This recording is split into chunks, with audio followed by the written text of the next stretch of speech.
Welcome to the Lead Well podcast. Today, we are diving into skill number 1, which will help leaders overcome the leadership paradox. You might remember from our previous episode that we identified this leadership paradox. The very behaviors that make you effective as a leader are the same behaviors that can lead to burnout. So over these next few episodes, we are going to explore specific skills to help you overcome this. The first skill that we are going to focus on is what we call stress tolerance. And that sits in that bucket of well-being skills. You might be thinking, how is this relevant for me as a leader? I always like to say that your leadership is really dictated by the air that you create. So that's your actions, your interactions, and your reactions. And your ability to increase what we call your window of stress tolerance is critically important when it comes to the air that you create as a leader. What do we mean by window of tolerance? So this is a concept which comes from Dr. Dan Siegel.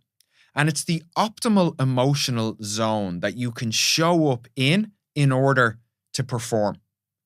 Quite interestingly, every year the World Economic Forum produced 10 essential skills in the workplace. And in 2025, stress tolerance is on that list. I believe it's on that list because we're living in a world where demands and uncertainty for us as leaders is continuously increasing. And as a result, what's happening is our time and our resources are reducing. The impact this has on us then is that window of tolerance is being squeezed. When we're in that window, we feel quite calm, focused. We're able to show up and perform at the best of our ability. However, most of us are operating outside that window in an area that we call hyper-aroused. This is where we feel anxious, overwhelmed, agitated. And I'm sure you're listening in thinking, yes, actually, it's not uncommon for me to feel like that when I move through the week. And this is based on constantly as a leader being put in challenging situations, whether that's in the arena of one-to-one or group communication. And if you think about it for a moment, you might think of a professional athlete. Let's consider Rory McIlroy on the 18th hole putting to win the Masters. That is certainly going to test his window of tolerance. And he will have developed a strategy in order to build out or increase that window of tolerance. Well, it's critically important that we do the same as leaders. Because if we remain in that hyper-aroused state for an extended period of time, well, what happens is we find ourselves being put in this area of being hypo-aroused. And this is where we move towards burnout, where we start to experience the symptoms of burnout, which are cynicism, reduced personal accomplishment, so that perfectionist tendency, and ultimately emotional exhaustion. So it's critically important for us as leaders to build a strategy in this area, because if we don't, there is no doubt that we are heading towards burnout. Another thing I want you to consider for a moment is what we call mirror neurons. And I want you to think about it from the perspective of a previous team that you were in and a previous leader that you worked with. If you were walking down the street and you generally smile at someone, they will smile back. And this is to do with what we call mirror neurons. So in a way, we are feeding off the energy or the air that we see in the environment. And now think about that leader you previously worked with. If I asked you to think of a leader who was really effective, you might describe to me that they were able to regulate their emotions, especially during stressful times.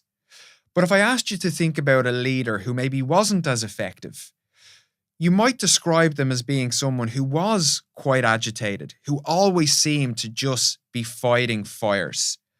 And that's really important because As a leader, you're going to create the climate within your team, and your team members will feed off that climate. Another reason to increase that window of tolerance. Now that we've determined the importance of stress tolerance and building that window of tolerance, I want to leave you with 3 actions that you can take as you move forward from today's episode.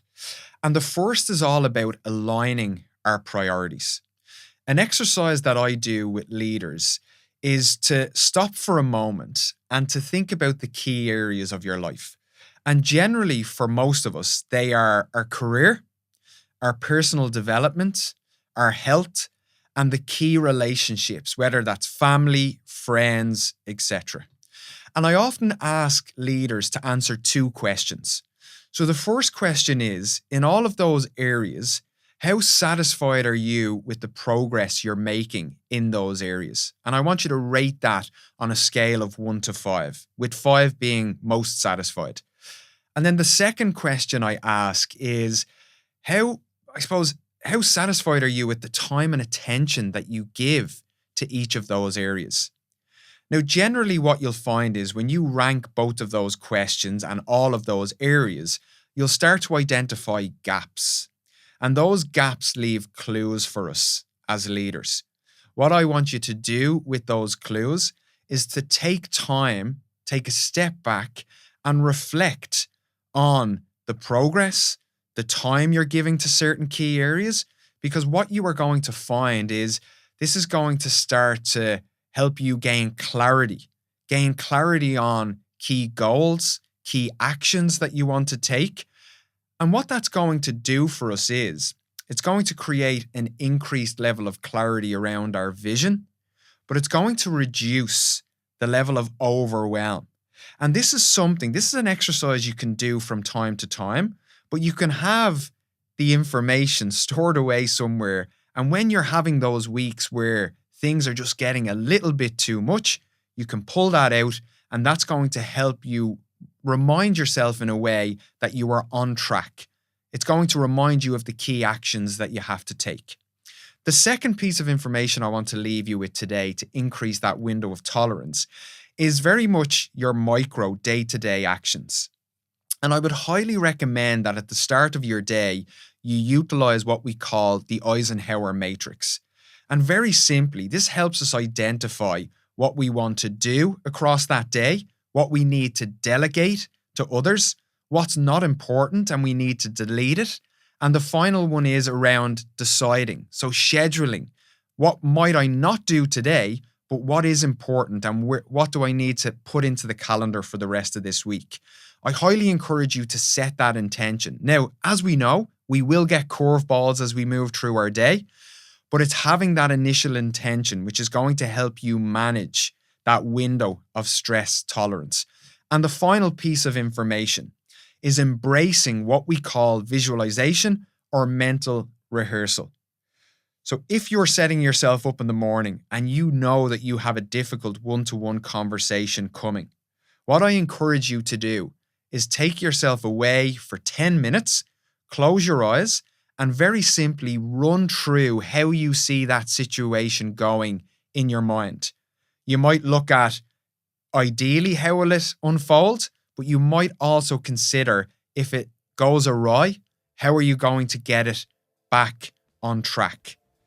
You're essentially scenario planning in your mind. And believe it or not, when you then find yourself in that situation, you're going to be able to keep yourself calm under pressure. So there are the 3 actions I would like you to take in order to increase your window of tolerance. In our next episode, we are going to focus in on that arena of one-to-one interactions and specifically cover topics and skills like how to have that difficult conversation. Thank you.